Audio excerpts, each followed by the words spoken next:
throw it up over to our Storm. Yeah, and somewhat concerning news, Breanna Stewart met with the New York Liberty. She is a free agent. Of course, the Storm decided to core Jewell Loyd, and Breanna is now unrestricted free agent, and she can explore her options as she wishes, and that is what she is doing now. Are we worried?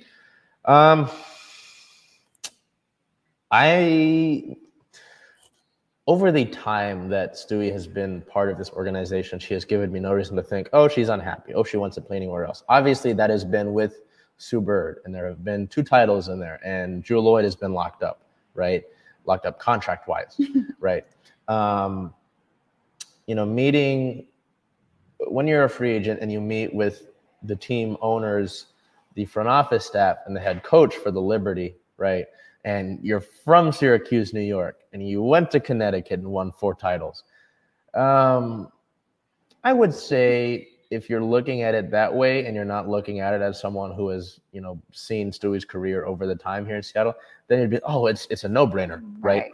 But again, Stewie has not given me any reason to be concerned, and at least for this upcoming season of 2022-2023, or just 2022 because they stay within the season, within the year, their season does. No, I'm going to tell you flat out right now, I am not concerned about it.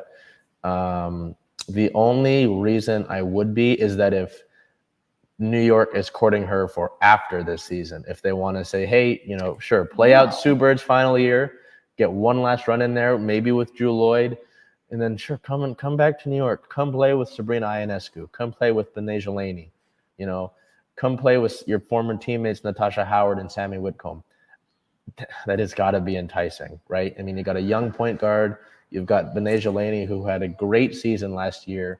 Natasha Howard's a great big and former Storm player, and you get to play back home with an organization that is on the come up, essentially.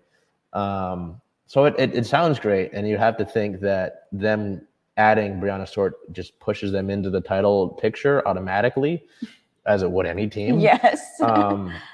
But for this upcoming season, no. After that, I can't tell you, because it also hinges on Jewell Loyd. I think if Jewell Loyd is locked up for a long-term deal here, I'm not worried at all. I think Stewie and Jewell against the world with whatever the Storm are able to do post Sue Bird, I think those two, because if you're a free agent in 2023, right, and you're thinking about where to go, Sue Bird's retired, in a perfect world, the Storm have won the title. Yeah. Sue Bird goes out on top, and Jewell Loyd signed through, and because of Jewell Loyd signing, a long-term deal, Stewie has as well. You cannot tell me that playing with those two of the best in the league, and playing in Climate Pledge Arena here in Seattle is not enticing. You can't tell me that. Would be. So, again, to go back to last week, what we were talking about with Jewell Loyd being court, all the dominoes start with Jewell right now. Yes. They all start with Jewell. So, at least for Stewie, for this year, no. Next year, I can't give you an answer yet until we wait for Jewell. And she has only been positive and talked about how she wants to remain in Seattle. So let's hope that we can lock in Jewell and Breanna for more than a year, and that success for the Storm just continues to flow. In other news, they have also hired 2 new assistant coaches. Pokey Chapman and Ebony Huffman joined the team.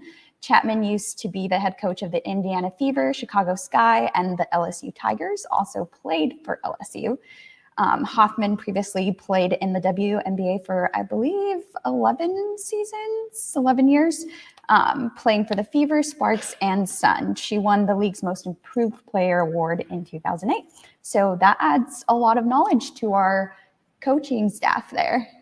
The only potentially somewhat negative thing I would say about that was that the Storm lost Gary Kloppenberg, who was an assistant coach with the team, who essentially coached the team in the bubble in 2020, right? With Dan Hughes being a higher risk candidate, did not go to the bubble, did not travel, and did his sort of add something. I talked with him last season, and it was kind of like I have to kind of give bits and pieces over Zoom and text Coach Kloppenberg, but you can't really coach that way.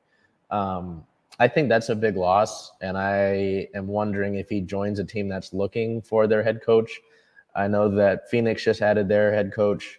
There are plenty of different staffs he could join, but Pokey Chapman has actually coached head coach Noel Quinn at one point. So it's kind of funny to see the reverse of that now with Chapman joining Noel's staff. Chapman and Hoffman, like you were saying, an abundance of knowledge. And I think that should only help Quinn grow as a coach. And you're adding another player. Quinn, a player coach, played for the Storm. Hoffman will join that as well, and even Chapman. So, I think we've talked about this in the last few weeks. It wasn't about the Storm necessarily, but coaching and the front office as a whole will always have an impact on the players. You can have the greatest talent in the world. You could have, a big three. It doesn't matter if they're being coached poorly, So I think those are positive moves after, kind of playing doomsday with Stewie there. Ooh. But no, I think those are some positive moves to look at. But again, to go back to it, it all starts with Jewel. Have to get that taken care of first. But I think we're about a week out until players can officially sign contracts. So I know that over the past few weeks, we've been like playing doomsday with all these different things. Even around the league, Kent native Courtney Vandersloot, who was supposed to meet with the Storm, may not return to Chicago. Stephanie Dolson may not return to Chicago. There's a bunch of different, like Chicago winning the title last year. There's a bunch of different things. But I don't think any of those deals can go official until February 1st. So we'll get another round of chaos to deal with.